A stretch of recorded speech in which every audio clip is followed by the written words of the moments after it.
அனைவருக்கும் வணக்கம். இந்த பதிவில் நம்ம இதை பற்றி பார்க்க போகிறோன்னு தெரிஞ்சுக்கிறதுக்கு முன்னாடி மறக்காமல் நம்ம சேனலை சப்ஸ்கிரைப் பண்ணிக்கோங்க.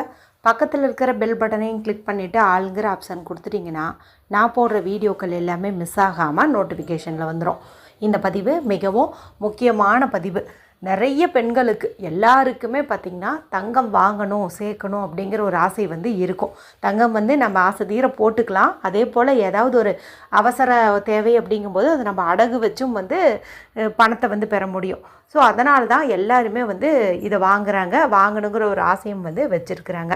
இப்படிப்பட்ட தங்கமானது எல்லாருக்குமே சேருதா அப்படின்னு கேட்டிங்கன்னா ஒரு சிலருக்கு சேருது, ஒரு சிலருக்கு பார்த்திங்கன்னா வாங்குவதற்கான வாய்ப்பு அமைய மாட்டேங்குது. அதாவது அவங்க தங்கம் வாங்குவதற்காக தான் பணம் சேர்த்து வச்சுருப்பாங்க.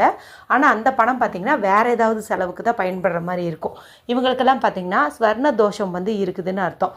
இந்த ஸ்வர்ண தோஷம் இருக்கும்போது இப்படி தாங்க நகை வாங்கிறதுக்கு பணம் சேர்த்து வச்சாலும் வாங்க முடியாது. மேலும் வாங்கி வச்ச நகை சீக்கிரமாக அடகுல வைக்கிற மாதிரி ஆகி போயிடும். அதே போல் வேறு யாருக்காவது இரவல் கொடுத்து அது நம்ம கைக்கு திரும்ப வராமலே கூட போகும் அல்லது காணாமல் போகும். இந்த மாதிரியெல்லாம் ஏற்படும். ஒரு சிலருக்கு பார்த்திங்கன்னா அடுத்தடுத்து தங்கம் வாங்கக்கூடிய அமைப்பு ஏற்படாமல் போகும். ஸோ இந்த மாதிரி பிரச்சனைகள் எல்லாம் நீங்குவதற்கும், அதாவது ஸ்வர்ண தோஷம் நீங்குவதற்கும், நீங்கள் பணம் நிறைய சேமித்து நகையாக வாங்குவதற்குமான ஒரு அற்புதமான பரிகாரம் குறித்து தான் நம்ம பார்க்க போகிறோம். அதுவும் இந்த முறை அபிஜித் நட்சத்திர நேரத்தில் நீங்கள் இந்த பரிகாரத்தை செய்யும்போது பொன்னும் பொருளும் பெருகி வழியும் அப்படின்னே சொல்லலாம். சரி, முதல்ல அபிஜித் நட்சத்திரம் என்னைக்கு வருது என்பது குறித்து பார்த்தலாம். ஏற்கனவே இது குறித்து ஒரு பதிவு நான் போட்டிருக்கிறேன். ஒரு குறிப்பிட்ட இலை கிடச்சிச்சின்னா அந்த இலையில் தீபம் ஏற்றுங்கன்னு சொல்லி போட்டிருப்பேன். அந்த இலையை நீங்கள் பார்த்து ரெடி பண்ணி வச்சுக்கோங்க. இதுக்கும் பார்த்திங்கன்னா நமக்கு ஒரு இலை தேவைப்படுது. அதையும் நம்ம குறிப்பிட்ட இடத்துலேருந்து கொண்டு வரும்போது தான் நமக்கு முழுமையான பலன் கிடைக்கும். சரி, இது என்னன்னு பார்க்கலாம். முதல்ல டைமிங் தெரிஞ்சுக்கலாம். வருகின்ற ஏப்ரல் மாதத்தின் 11ஆம் தேதி, பங்குனி மாதத்தின் 28ஆம் தேதி சனிக்கிழமை அன்னைக்கு இந்த முறை நமக்கு அபிஜித் நட்சத்திரம் வருது. வாக்கிய பஞ்சாங்கப்படி பார்த்திங்கன்னா காலையில் 11:01 இருந்து 11:25 வரைக்கும் இருக்குது. திருக்கணித பஞ்சாங்கப்படி மதியம் 1:27 1:51 வரைக்கும் இருக்குது. இந்த 2 நேரத்தில் எந்த நேரத்தை வேணாலும் நீங்கள் பயன்படுத்திக்கலாம். ஸ்பெசிஃபிக்கான டைம் சொல்லுங்கள், சிறப்பான டைம் சொல்லுங்கன்னு கேட்டிங்கன்னா நான் திருக்கணித பஞ்சாங்கத்தை தான் ஃபாலோ பண்ணுவேன். நீங்களும் ஃபாலோ பண்ணுறதுனா பண்ணுங்கள். இல்லைங்க எனக்கு அந்த டைம் செட் ஆகலைன்னு நினைக்கிறவங்க வாக்கிய பஞ்சாங்கத்தை ஃபாலோ பண்ணிக்கோங்க. சரி, இந்த நேரத்தில் நான் ஏற்கனவே சொன்னேன் இல்லையா ஒரு தீபம் ஏற்றக்கூடிய பரிகாரம், அதையும் செஞ்சுட்டு இதையும் செய்யலாமான்னு கேட்டால் தாராளமாக செய்யலாம். இல்லைன்னா ஏதாவது ஒன்று செஞ்சீங்க அப்படின்னா கூட போதும். சரி, என்ன செய்யணும், இதுக்கு தேவையான பொருள் என்ன அப்படின்னு பார்த்தரலாம். இதுக்கு நமக்கு தேவையானது அப்படின்னு பார்த்திங்கன்னா வெள்ளை நிறத்தில் இருக்கிற மாதிரி ஒரு துணி தேவைப்படுது. காட்டன் துணியோ இல்லை சில்க் காட்டனோ இது மாதிரி ஏதாவது ஒன்று எடுத்துக்கோங்க. கண்டிப்பாக வெள்ளை கலரில் தான் எடுத்துக்கணும். இதுதான் பார்த்திங்கன்னா சுக்கிர கடாட்சம் நிறைந்தது. மேலும் சனிக்கிழமைங்கிறது பெருமாளுக்கு உகந்தது. பெருமாளுக்குன்ட்டு பிரியமான நிறம்னு பார்க்கும்போது வெள்ளை நிறத்தை சொல்லுவாங்க. அதனால் இதை தான் நம்ம எடுத்து வச்சுக்கணும். அடுத்து நமக்கு கோவிலிருந்து எடுத்து வரப்பட்ட துளசி இலைகளும் குங்குமமும் தேவைப்படுது. எப்போதுமே சனிக்கிழமை நாள்னால் நிறைய பேருக்கு பெருமாள் கோவிலுக்கு போகும் பழக்கம் இருக்கும். மேலும் இந்த சனிக்கிழமை நமக்கு திருவோண நட்சத்திரமும் இருக்குது இல்லையா. ஸோ சிறப்பான ஆராதனைகளும் அபிஷேகங்களும் நடைபெறும். நீங்கள் முடிஞ்ச அளவுக்கு சனிக்கிழமை காலையிலேயே நீங்கள் பெருமாள் கோவிலுக்கு போயிருங்க. போயிட்டு அங்கே போயிட்டு குங்குமமும் கொடுப்பாங்க, துளசியும் கொடுப்பாங்க. அதை ரெண்டையுமே நீங்கள் வாங்கிட்டு வந்துடுங்க. அதன் பிறகு இந்த துணி நம்ம எடுத்து வச்சோம் பாருங்கள், இந்த துணிக்குள்ளே இந்த துளசி இலை, அது கூடவே கொஞ்சம் இந்த குங்குமம் அதையும் வச்சிடணும். அடுத்தது தங்கம் சேருவதற்காகத்தானே நம்ம இந்த பரிகாரத்தை செய்கிறோம்.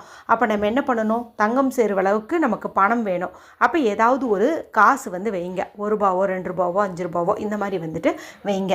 கூடவே வீட்டில் தங்கம் சம்மந்தப்பட்ட பொருள் இருக்குது, உடஞ்சி போனதாக இருந்தாலும் பரவாயில்ல, ஒரு திருகாணியோ மூக்குத்தியோ ஏதாவது ஒரு டாலரோ எதுவாக இருந்தாலும் சரி, ஏதாவது ஒரு துளி அளவுக்கு தங்கம் இருந்துச்சு அப்படின்னாலும் அந்த தங்கத்தை நீங்கள் வைங்க. இல்லைம்மா குண்டுமணி அளவு கூட தங்கம் இல்லை, தங்கம் சேரணுங்கிறதுக்காக தான் இந்த பரிகாரத்தையே செய்கிறோம் அப்படின்னு நினைக்கிறவங்க குண்டு மஞ்சள் இருக்கு இல்லையா, அதை வைங்க. விரலி மஞ்சள் கிடையாது, குண்டு மஞ்சள். குண்டு மஞ்சள் கடைகளில் கேட்டிங்கனாவே கொடுப்பாங்க. குருவின் அம்சம் பொருந்தியது.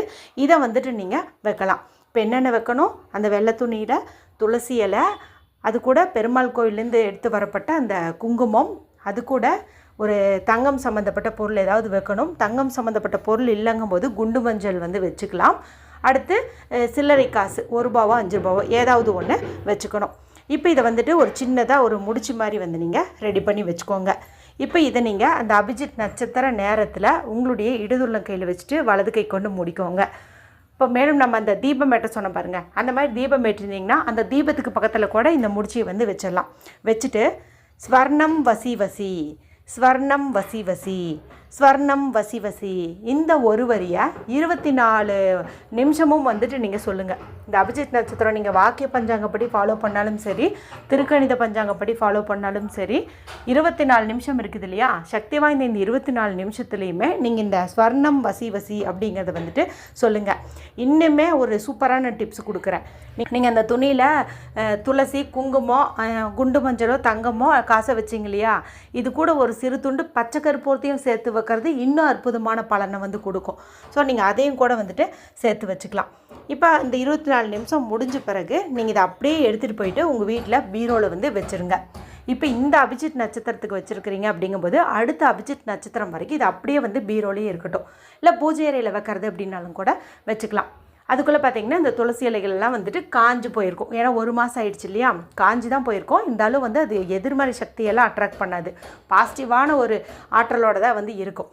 அப்போது அடுத்த அந்த அபிஜித் நட்சத்திரத்தப்போ என்ன பண்ணணும் அப்படின்னா, அந்த காய்ந்து போன துளசி இலைகளை எடுத்து நம்ம சாம்பிராணி தூபம் போடும்போது போட்டு வீடு முழுவதும் வந்து காட்டிடலாம். இப்போ இந்த 1 மாதத்துக்குள்ளாரையே உங்களுக்கு பணம் வந்து சேர்ந்துருக்கும். மேலும் சேர்த்து வச்ச பணத்தை பயன்படுத்தி நீங்கள் நகை தான் வந்து வாங்கியிருப்பீங்க. இப்போ இது உங்களுக்கு நல்லா ஒர்க் ஆகுது அப்படின்னு தெரிஞ்சதுக்கப்புறமா ஒவ்வொரு முறையும் நீங்கள் இதை வந்துட்டு ஃபாலோ பண்ணலாம். ஒவ்வொரு முறையும் அபிஜித் நட்சத்திர நேரத்தப்போ தான் ஃபாலோ பண்ணணுமா அப்படின்னு கேட்டிங்கன்னா அப்படி கிடையாது. இது சனிக்கிழமை நாள் அப்படின்னு சொல்லி எடுத்துக்கிட்டு எப்போ வேணாலும் செய்யலாம். இந்த முறை நமக்கு சனிக்கிழமையோட அபிஜித் நட்சத்திரமும் வந்திருக்கிறதுனால இந்த பரிகாரத்தை உங்களுக்கு நான் ரெஃபர் பண்ணுறேன். ஏற்கனவே சனிக்கிழமை நாளில் இந்த பரிகாரத்தை செய்ய சொல்லி 2 ஆண்டுகளுக்கு முன்னாடி நம்ம சேனலில் வீடியோ எக்ஸ்ப்ளனேஷனோடவே வந்து காட்டியிருப்பேன். இந்த முறை நமக்கு ரெண்டுமே சேர்ந்தே வருது இல்லையா, சனிக்கிழமை அது கூடவே அபிஜித் நட்சத்திரமும் வரதுனால சரி இப்போ தங்கம் வாங்குற ஆசை நிறைய பேர்த்துக்கு இருக்கும். ஸோ இந்த பரிகாரத்தை செய்யட்டும், இதன் மூலமாக சொர்ண தோஷமும் நீங்கும், தங்கமும் வந்து சேரும் அப்படிங்கிறதுக்காக தான் உங்களுக்கு வந்துட்டு இது கொடுக்குறேன். ஸோ நமக்கு அந்த வீடியோவில் இருக்கக்கூடிய பரிகாரத்துக்கு நீங்கள் துளசி இலை தான் வந்து தேவைப்படும். அது நீங்கள் கடையில் வந்துட்டு வாங்கிக்கலாம். இந்த பரிகாரத்துக்கு ஏதாவது ஒரு பெருமாள் கோவிலில் இருந்து தான் நமக்கு துளசி இலை வந்து கிடைக்கணும். ஸோ அதுக்கு தகுந்த மாதிரி நீங்கள் பார்த்து ஏற்பாடு பண்ணி வச்சுக்கோங்க, சரிங்களா? கண்டிப்பாக எந்த பெருமாள் கோவிலுக்கு போனாலும் உங்களுக்கு துளசி இலை வந்து கிடைக்கும். ஸோ அங்கேருந்து வாங்கிட்டு வர்றது ஒரு இலையாக இருந்தாலும் சரி, ஒரு துளி குங்குமமாக இருந்தாலும் சரி, அதுவே போதும் இந்த பரிகாரத்துக்கு. நீங்கள் மேலும் வேறு துளசி இலை பயன்படுத்தணுன்ட்டுலாம் அவசியம் இல்லை. அங்கேருந்து நீங்கள் வாங்கிட்டு வர ஒன்று இருந்துச்சு அப்படின்னா கூட போதுமானதாக இருக்கும். இந்த முறை நீங்கள் செய்யுங்க, கண்டிப்பாக ரிசல்ட்டை பார்த்து ஆச்சரியப்படுவீங்க. வீடியோ பிடிச்சிருந்தா மற்றவங்களோடையும் ஷேர் பண்ணுங்கள், லைக் பண்ணுங்கள். மற்றும் ஒரு பயனுள்ள பதிவில் உங்களை சந்திக்கிறேன். நன்றி, வணக்கம்.